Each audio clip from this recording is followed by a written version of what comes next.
Good afternoon, everyone. So today, the topic that we are going to discuss, and I have with me, it's a pleasure to have Mr. Rahul, co-founder of Bharat Cloud. And the topic that we are going to discuss today is about data sovereignty. So very quick understanding, like in this room, do you want to take a stab at what is your understanding on data sovereignty? What does data sovereignty mean to you? I had a very different understanding, to be very candid, and just a while ago, discussing with Mr. Rahul, understood a very different flavor of what that actually means. So any one of you want to take a stab?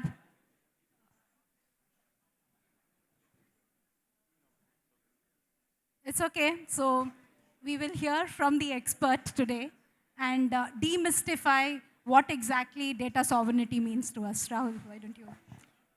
Thank you so much. See, I think there is a lot of discussions, lot of perspectives around sovereignty, but I feel sovereignty is a mindset. In today's time, it is very important for us to realize that data has already got weaponized. The whole world is at war. We all know that. And we are fortunately, unfortunately, seen data getting weaponized, the missiles, drones, every possible weapon being used. But one of the most dangerous weapon today is data. You lose your data, you're out. And I'll give you an example of banks. Few years before, or maybe about 100 years back, when money and gold was insisted that you have to come and keep it in the bank. The banks came up to you and said, you keep it here, we will keep it safe. But what did we do? I think those people at that time probably didn't really realize that it was very important and they didn't do it. And today, money and gold we don't carry, but it is a material. Even if you lose it, you can earn it back. Data is such, if you lose it, it is difficult to get it back. That is why it is a strategic asset. It is an asset, not strategic. It is also a national strategic asset. So for every nation today, data has become one of the most strategic assets. And it becomes very important to build a proper fence around it or build an infrastructure in such a way that you can hold it.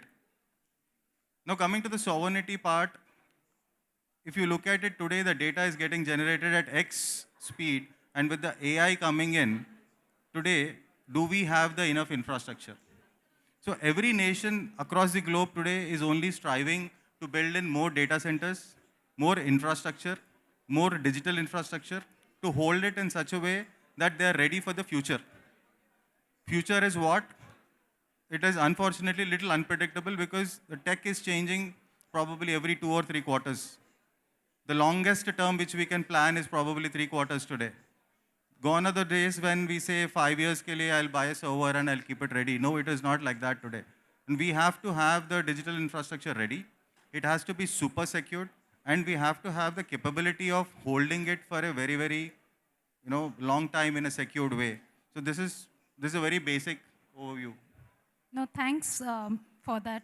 And, demystifying it in a very layman understandable way. So how do we actually preserve data when it's generated at its source and have the related ecosystem to be able to preserve it as it traverses in its journey, right? So just building on that concept, especially, everybody is speaking about AI, and as organizations are accelerating their journey in AI, and with all of their global digital ecosystems connected, data is now no longer a technical asset, right? It's becoming more of, as you were mentioning, a geopolitical, a more strategic concern. So how probably in your organization you are meeting these growing demands of data sovereignty, especially as we discussed, India is just scratching the surface of, whereas, there has been so many advancements, whether it has been US or UK, when it comes to data sovereignty. So how are you looking at it in this ever evolving landscape? Yes, so I think you touched upon various points. One was how the data is going to be kept, Yeah, right? yeah, So let's cover that. Now, okay, today, we all are generating data, right? We are not really looking at where this data is going because we are not seeing the impact of it. Being weaponized, I'm sure most of you from the tech industry would have known there is an organization in Gujarat where the Microsoft suddenly decided that they want to hold their data back. So that is because of the geopolitical scenario. It is not an organization, but a geopolitical scenario where even a private organizations are getting influenced. When we are generating a data, we have to be very cognizant of the fact that what type of data it is. So it is a critical data or it is a non-critical data. A critical data has to be transited and stored in such a way that your purpose of your personal purpose or your organization purpose is always taken care of. Usually, we have never been very aware of the fact that what type of data you are generating. We are generating data every second. But suddenly, even if, for example, just imagine your phone goes off. We all got alarms about 2, 3 weeks back. All our phones, emergency alarms have come. But just imagine suddenly all your phones go blank. How long can we hold it? Can we hold it? At a personal level, we can't hold it. Imagine an organization, what will happen? If an organization goes blank, just because they were not very careful in building the data security. And it is important that the data has to be kept in such a way that it is recoverable and you have to ensure it is sovereign in nature. And what was the second point you asked? I think, how are you, meeting these standards in your organization? Yeah, I think, see, first thing is, as I said, we have to be very uh, sensitized, and whenever you're using any kind of storage devices or storage clouds, you should be aware where you are putting your data.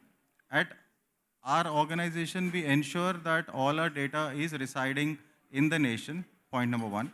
Point number two is we also ensure there are proper security guardrails kept in place so that at an employee level or at a customer level, we will ensure that the data is not moving beyond and we are following all the DPDP acts. There are very decent governing acts which have come in. So we ensure that even the customers or the employees, all of us follow this.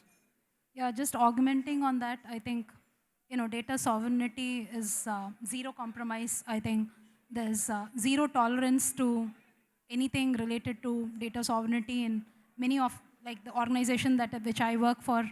There's absolutely stark focus around data minimization. Nobody can, have access to data where they have not applied it via a formal policy. There is very high regulations around how you would be able to access data. You can only see data what you are supposed to see, and there is n number of plethora of rules that is running behind our systems to be able to control and keep the data minimization, in all its Ye- sovereignty, I would say. Yeah. So just moving, along this, how do you see this as? Do you see this as a friction to AI innovation? Because at one hand, we are talking about just light speed things, but on the other hand, if you are supposed to maintain, such a high infrastructure sovereign data, Do you foresee this becoming a friction to the AI innovation journey? See, definitely, as of now, if you look at it, the way it is being built, the way dependency on the infrastructure is, there could be friction. There could be friction. But what do we do? What do we do? First of all, it is very important for us to understand the nation. We as Indians have to understand our country. Our country is so diversified. Every 150 kilometers, you see a change of taste, you see a change of dialect. And when you, when you focus on that, for example, I can give you a very good example of vegetables. If you look at a vegetable, north mein lauki bolte hai. In the place where I come from, it is known as sorakai, anapkai. I don't know what you call it here. Same, Sorakai. Sorakai only, right? So, but the preparation is also different. You might be wondering, what am I talking, right? But it is important for us to understand the nation. Why do we cook it in a different way? Why the preparations are different? Because the tastes are different. The tech taste buds of the nation are very different. Now, we are talking today. Today, we are not addressing at that level. You go for the future, if you don't address the base, handling the future is going to be very, very challenging for us. So, the tech taste buds of the nation have to be understood.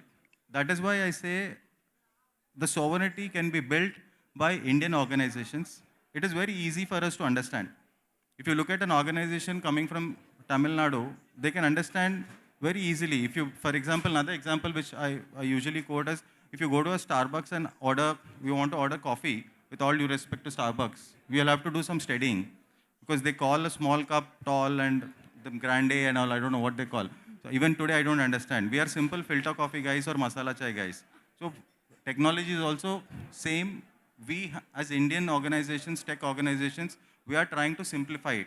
If you ask me what we do at Bharat Cloud is, we try to simplify the communication. End of the day, technology, the easiest way you communicate, the better way you can consume it. Food also is the same, right? If you don't understood any food which is not understood, you can't understand, you can't consume it. Technology is also the same. You don't understand the tech, you can't consume it. So you're talking about AI and beyond and agentic and quantum and whatnot. But did we start the basic? Did we start seeing where the data is going? Are we looking into the way our data is getting stored? Are we even cognizant of the fact that what is happening around us? The data is getting weaponized. So it is very important for us to simplify the communication, ensure that the nation is aligned towards sovereignty. As I said, I started off by saying sovereignty is a mindset. So how do we ensure that we trust each other, we collaborate with each other, we enable each other, and ensuring that the nation is safe. What does the nation need today? Is sovereignty is important because of all these reasons, because we might be knowing a lot. Technically, I might be knowing a lot. Everybody might be knowing a lot, but how are you communicating it? If that communication channels improve, it'll give an organization to start their journey. They'll get the confidence that, okay, I also can get into the AI world.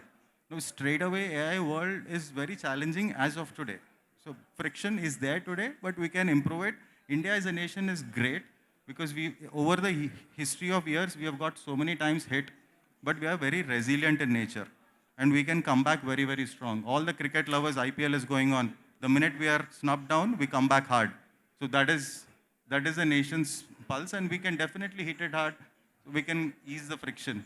Thank you, Rahul. I think we just got a signal of that we are up time, and Oh, okay. thank you for just grounding us with the basics and emphasizing the importance. Do you want to just have some concluding statement on what's the advantage of India's landscape in this area, or what is an opportunity area, or what is something which you would want the audience to take away from? Yeah, sovereignty is a mindset. Love the nation, love Indian companies, collaborate with Indian companies. I know we have been brought up to love the foreign companies, but Indian companies are doing excellent. Now, the very own the space. I'll just conclude by saying that we have become the Ubers for the world to launch satellites. We have launched Chandrayaan less than a Hollywood movie cost. So that is what India is. So believe in India, trust in India. Awesome. Okay, Thank thank you. you. Thank you Thanks. so much.